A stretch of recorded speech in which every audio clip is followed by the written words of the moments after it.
Iran ने Israel को घेर कर मारने का प्लान तैयार कर लिया। ईरान वालों ने ईद के मौके पर तमाम मुस्लिम ममालिक से अपील की है कि वो हमास और हिजबुल्लाह को मुकम्मल तौर पर सपोर्ट करें ताकि वो इजराइल को तबाह कर सकें और उन्हें इजराइल के खिलाफ सबसे बड़ा हथियार बताया। दावा है कि ईरान के जो सुप्रीम लीडर हैं आयतुल्लाह खामनेई, उन्होंने ऐलान किया कि इजराइल के खिलाफ एकजुट होने का यही सबसे सही वक्त है। ऐसा इसलिए उन्हें लगता है कि इजराइल इस वक्त सबसे बुरे दौर में से गुजर रहा है। ऐसे में आयतुल्लाह खामनेई का यह दावा है कि सारे मुस्लिम ममालिक एकजुट होते हैं तो इजराइल वाले इन इस्लामी ममालिक का मुकाबला नहीं कर पाएगा। और यही वजह है कि ईरान वाले लगातार फलस्तीन के अंदर जो तंजीमें हैं उनको मजबूत करने में जुटे हुए हैं ताकि ईरान के जो फलस्तीन के अंदर लड़ाके हैं उनकी मदद से वेस्ट बैंक पर जो इजरायली अफवाज हैं उनको घुटनों पर लाया जा सके। यही वजह है कि खबर आ रही है कि ईरान वाले ना सिर्फ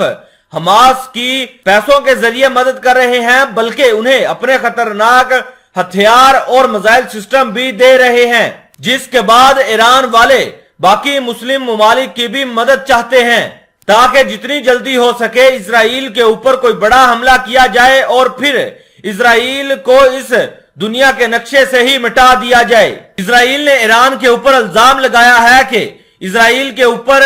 जितने भी हमले हुए हैं इसके पीछे सिर्फ और सिर्फ ईरान का ही हाथ है। इजराइल के जो आईडीएफ के चीफ हैं उन्होंने ये भी दावा किया था कि ईरान वालों ने करोड़ों रुपए की जो इमदाद है वो हमास को की है और उन पैसों की मदद से रॉकेट और घातक हथियार खरीदे गए, जिसके बाद एक इजराइल के ऊपर कई हमले किए गए। खामनेई का मानना है कि इजराइल इस वक्त काफी कमजोर है क्योंकि इजराइल के आसपास जो तंजीमें हैं वो काफी उभर कर सामने आ रही हैं। वहीं दूसरी तरफ इस्लामी ममालिक भी इजराइल के खिलाफ कोई बड़ा मोर्चा खोलने की तैयारी कर रहे हैं। यही वजह है कि ईरान वालों ने मौका देखा और इस्लामी ममालिक से इस चीज की अपील कर दी कि वो भी फलस्तीन के अंदर जो तंजीमें हैं उनकी सपोर्ट करें, क्योंकि ईरान वाले जानते हैं कि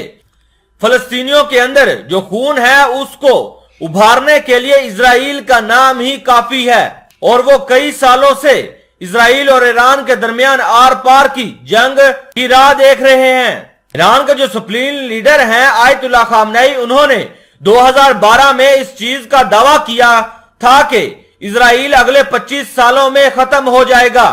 लेकिन मुस्लिम ममालिक का एक साथ आने से ईरान की जो इजराइल की दुश्मनी है उसमें काफी हद तक इजाफा देखने को मिल रहा है। और यही वजह है कि ईरान ने अपने नए दोस्तों से अपील की है कि वो भी इस मुहिम में उसका साथ दें ताकि इजराइल को जल्द से जल्द मिट्टी में मिलाया जा सके। अगर आज इस्लामी ममालिक इजराइल के ऊपर हमला कर देते हैं ईरान के साथ मिलकर तो इजराइल वाले इन हमलों का मुकाबला नहीं कर पाएंगे और इजराइल की जो साख्त है इसको काफी बड़ा धचका लग सकता है।